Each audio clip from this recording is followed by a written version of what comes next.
What's wrong? I just can't shoot, man. Quitting is never an option. Come with me.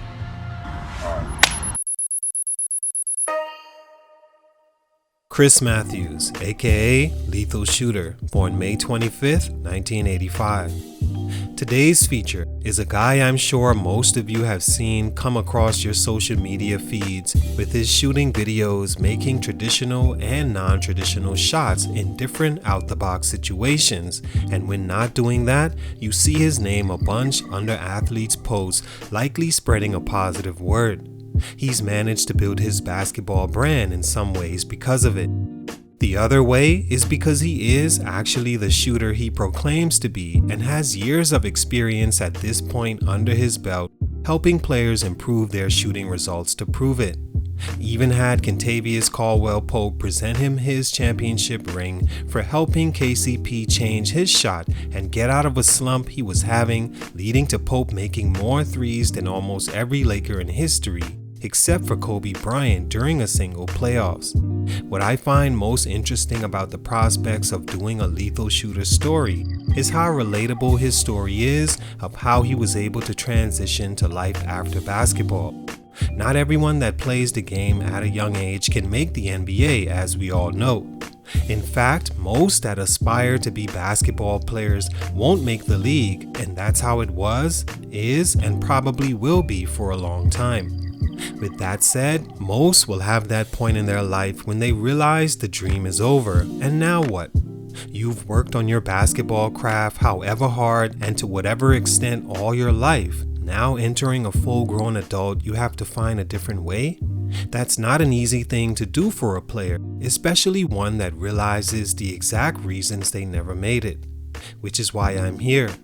Hopefully, through these videos, you find a story that relates in some ways to yours and make the opposite adjustments. For Lethal Shooter, his adjustments may have came too late, a lot like they did for myself, and in basketball, the ones who make it usually are the ones who weren't late and didn't make questionable off-court choices, instead staying in the gym and never let up, not for a single hour, doing something that could help them get better. Now that basketball is at its peak in popularity due to things like social media and seeing your favorite stars live the life most young people dream of, the competition to earn an NBA spot is even more difficult to attain and stay on that level. When he finally put it all together, his future shaped more like an assistant, a teacher, and motivator more than an NBA run. So rather than be down about it, Lethal Shooter decided to embrace it, count it as a blessing, and focus on the future. He's considered one of the best shot doctors in the game right now, so why didn't he receive an NBA opportunity? Let's talk about it. It's your boy JC Stunted Growth. Let's get it, man. Take a minute to like, subscribe, and comment on who I should do next. You can also send a super thanks by clicking the button below. Enjoy the video. Chris Matthews grew up in College Park, Maryland, to rough beginnings, from drugs and violence throughout the neighborhood to losing his best friend to those circumstances. At a young age, his father taught him the game and helped him develop his basketball mechanics. By middle school, he was seeing improvement in his son's shooting, and one day gave him the nickname Lethal because of it.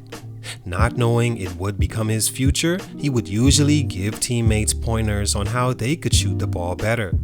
One of those teammates was a young Kevin Durant at National Christian Academy in Fort Washington, Maryland.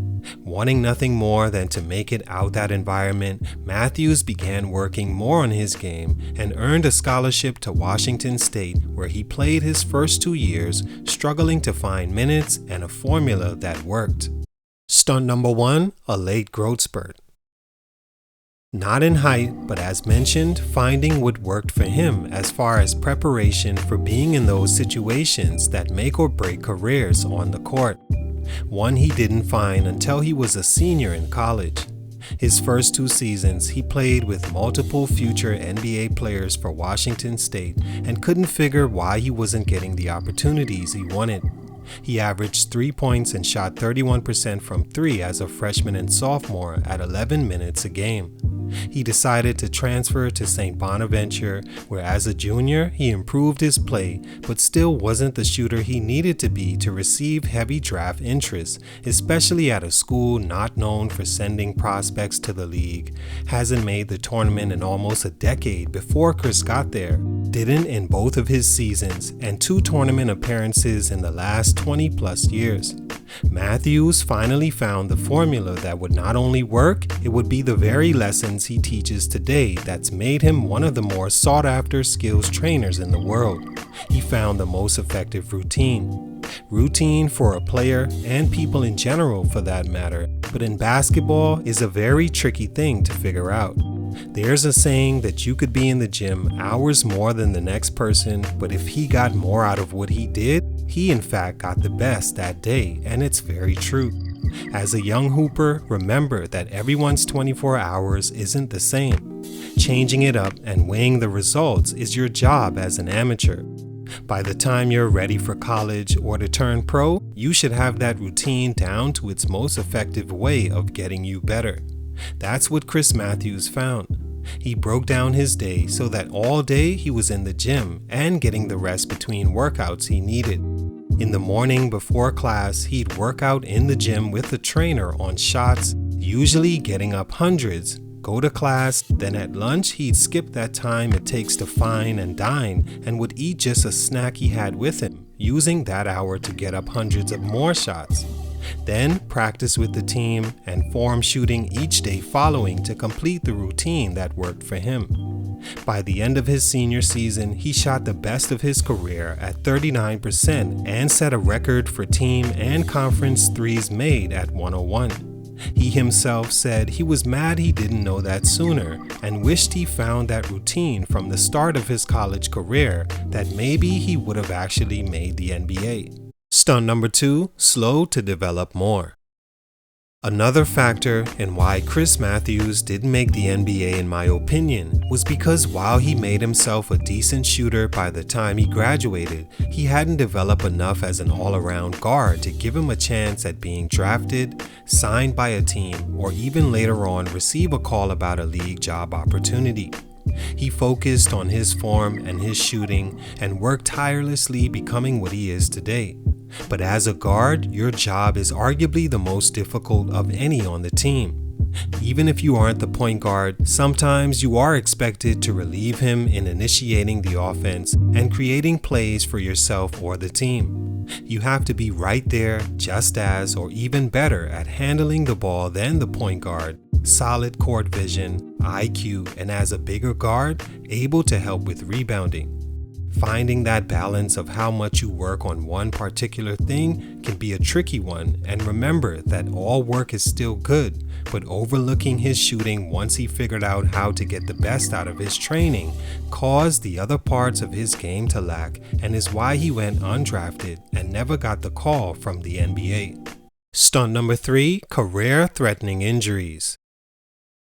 After going undrafted, Matthews played all over the world for the next 7 years.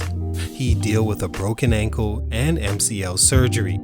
But what eventually ended it for him was a collapsed lung resulting in pulmonary edema, which is caused by having too much fluid collect in the lungs, making it hard to breathe. Usually heart problems cause this, among other reasons. Either way, continuing to play in that condition could see him pass out while playing and even die if the situation becomes too strenuous. He was rushed to the hospital one day after waking up paralyzed, where he stayed for the next month. He decided since then to give up basketball as a player and still deals with the effects of those injuries to this day. In his final professional game, Matthews scored 60 points, putting on a shooting clinic. Kevin Seraphin, former NBA first-round pick, saw this and brought Chris on to work and live with him, improving Kevin's shot from 41% to 55%, and that was the beginning of literally everyone, from players to actors, rappers, boxers, and all in between, seeking his shot doctor services, creating a full brand around himself and the skills he retained along his journey. All in all, no, Chris Matthews didn't make the NBA, but he's a good example that transitioning after isn't that difficult once you apply the work ethic, the right routine, and consistency to whatever you decide to do. Never forget that those things you learned while failing can also be used in a role of assisting others, which can be just as rewarding. Salute, much respect, but for these reasons, Chris Matthews' growth was stunted. It's your boy JC, Stunted Growth, and I'm out. A lot of people say, why do you do this? We do this because we love the game. Rest in peace, Kobe. We miss you so much.